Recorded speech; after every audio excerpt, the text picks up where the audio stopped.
আমার ব্রাশ শেষ হয়ে গেছে, আবার শুলাম, একটু ঘুম পাচ্ছিল আমার, তো আমি বাইরে গিয়ে দেখে আসলাম। তারপর একটু ব্রাশ করলাম।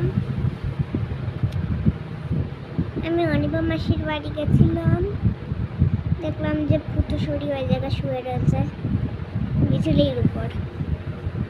তারপর ভাইও আমার কোলে উঠেছে।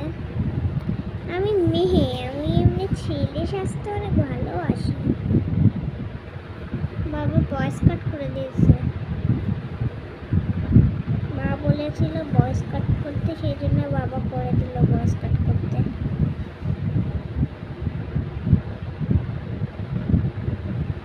নাপিতের কাছ থেকে কেটে নিয়ে আসিনি বন্ধুরা, নাপিত ভালো কাটে না, আমি ভয়েস কাট করে এসেছি।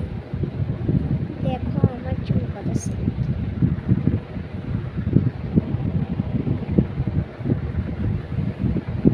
তো আমার ব্রাশ হয়ে গেছে, আমি জল খেয়ে নিয়েছি, এখন আমি ভাত খাবো, তারপরে পড়াশুনো করব, তারপর একটু খেলতে যাব, তারপর বিকেলবেলা আবৃত্তি ক্লাসে যাব।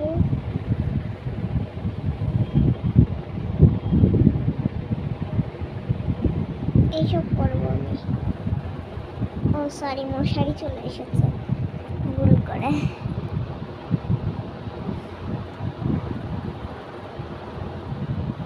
তো খাওয়ার পরে দেখা হচ্ছে, বাই বাই গাইস। আমি এই যে খালি গায়ে, কারণ আমি ছেলে, আমি মেয়ে না, আমি ছেলে, আমি সত্যি বলছি, আমি সত্যি ছেলে। আমি বয়েজ স্কুলে পড়ি, আমি হচ্ছে ক্লাস 2। লাগছে আমি মেয়ে না, লাগছে না মনে হয়। আমি একটা ছেলে, শুধু আমাদের মাংস নেই বন্ধুরা। তো আমি এই যে বিকালবেলা স্কুলে যাইনি, সেই জন্য আমি আমার একটা দরকার ছিল, সেই জন্য ওই জায়গায় গেলাম। ওটা হচ্ছে আবৃত্তি ক্লাস, আমি আবৃত্তি ক্লাসে গেছিলাম। আর বন্ধুরা আর একটা কথা বলে দিই, তোমরা একটুখানি না দেখে থাকতে পারবে? চলো ঠিক আছে।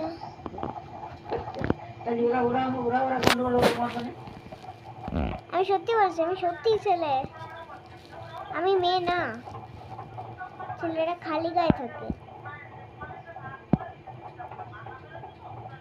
বাবা শুধু একটা কানে কানের দুল পরিয়ে দিয়েছে, আমার চাইছিল দুটো কানে, সেই জন্য আমার দুটো কানেই লাগিয়ে দিয়েছে। আমি সত্যি ছেলে বন্ধুরা। আমি মারে মানা করেছি যে আমি দুটো কানের দুল পরিও না, মা তাও পরিয়ে দিল আমায়। এই একটার দাম কত? একটা দিয়ে দেবো, এই একটার দাম টাকা দিয়ে দেবো। বন্ধুরা আমি একটুখানি টিভি দেখছিলাম। আমি সারাদিন স্কুলে গিয়ে লেখাপড়া করি, আরাম করতে পারি না, কিছুই করতে পারি না। আমার ঠাম্মা একটু কথা বলছে।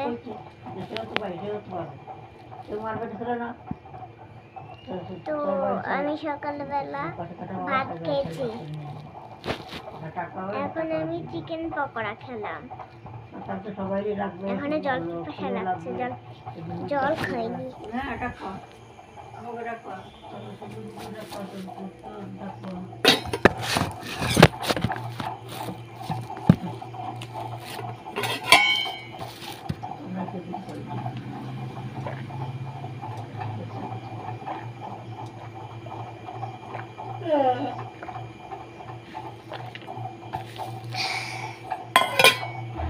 এর মধ্যে জল ছিল। দেখাচ্ছি, এটা ঠাম্মার ঘর। এই যে ঠাম্মা শুয়ে রয়েছে এখন। একটু ব্ল্যাক এন্ড হোয়াইট হয়ে যাচ্ছে,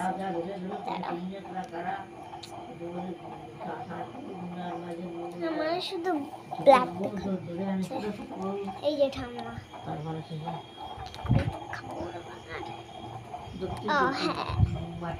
এই যে अरे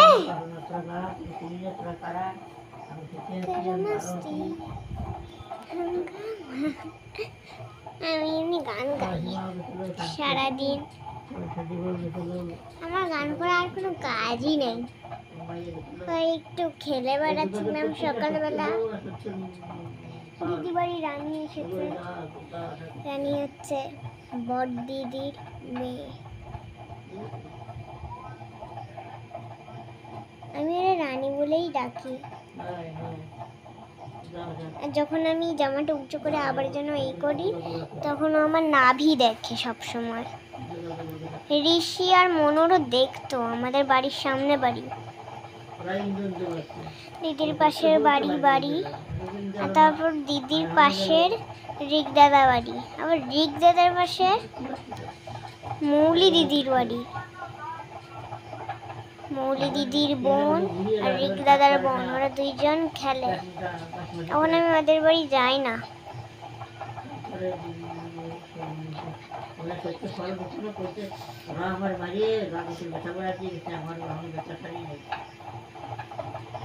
তো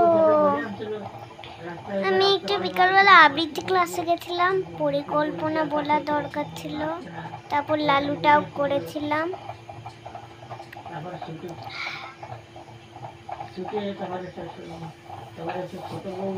আমি সত্যি ছেলে বন্ধুরা।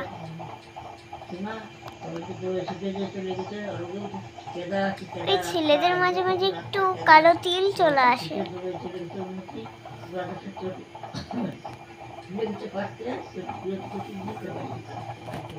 আমার পা কেটে কুটে বেহাল হয়ে গেছে।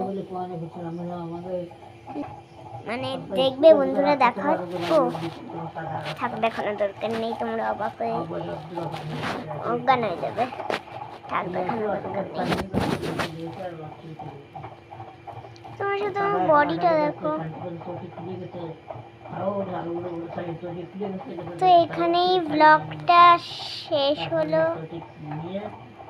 তোমরা like, subscribe, comment, share, bell icon টিপ করে দিও। বেল আইকন পাচ্ছ না, নিচেই রয়েছে, আর লাইকের বাটনও রয়েছে নিচে।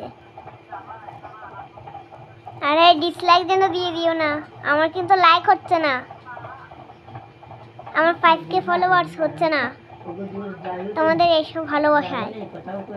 আমার 5K চাই, তাহলে আমি তোমাদের সাহায্য করতে পারি। লাইক, সাবস্ক্রাইব, কমেন্ট, শেয়ার সব কিছু করে দিও। Bye bye. পরে 100 যদি চাও, 100 পার্ট, তাহলে দিয়ে দেব। দেখো আমি 100 পার্টে কি করেছি। বাই বাই বাই বন্ধুরা, তোমরা ভালো থেকো, সুস্থ থেকো। পরের ভিডিওতে হচ্ছে দেখা। Bye bye.